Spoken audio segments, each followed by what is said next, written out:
कब्रिस्तान में एक लड़की जो करीब 22-24 बरस की थी, एक कब्र को कलावे में लिए हुए उसके अल्फाजों पे उसकी हिचकियां हावी थी। बाबा, जब से आप गए हो ना, किसी ने मेरे सर पे हाथ रख कर ये नहीं कहा बेटा कुछ चाहिए तो शाम को लेते आऊंगा। बाबा, अम्मा बीमार रहती हैं, मैं उनसे क्या मांगूं? बेटियों की आस तो बाप के साथ होती है ना। बाबा, अब मैं घर पर भी खुद को महफूज महसूस नहीं करती। बाबा, आप अक्सर कहा करते थे ना, तुम बड़ी हो गई हो, बेफिक्री ना रहा करो, कहीं आने जाने के वक्त किसी को साथ ले जाया करो। देखे ना बाबा, अब मैं अपने आंगन में भी अकेली नहीं जाती। बाबा, जब गैर मर्द मुझको नज़रों से ज़ख्मी करते हैं ना, तो मुझे आपका पर्दा बहुत याद आता है। देखे ना बाबा, आपकी शहजादी का जूता 3 दिन से टूट गया है। बाबा, आपको पता है ना, मुझसे नंगे पाँव नहीं चला जाता। बाबा, अब आप हमें छोड़कर क्यों चले गए?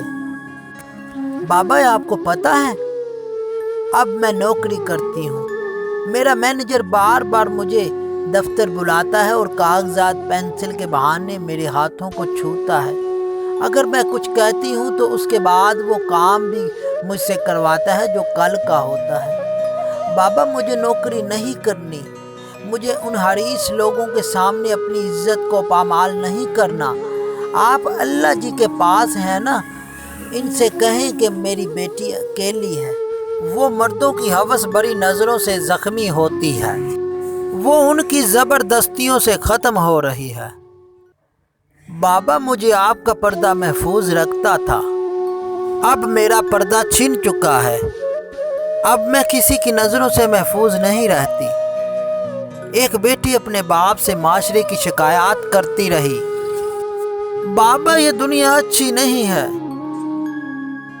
मैं आप सब से हाथ जोड़कर अपील करता हूँ, खुदा के लिए किसी की माँ बहन को बुरी नज़र से ना देखा करें, क्योंकि पता नहीं ऐसी कौन सी और कितनी बड़ी परेशानी की वजह से वो अपने घर से कमाने के लिए निकलती है। खुदा के वास्ते उनको इज्जत की निगाह से देखा करें।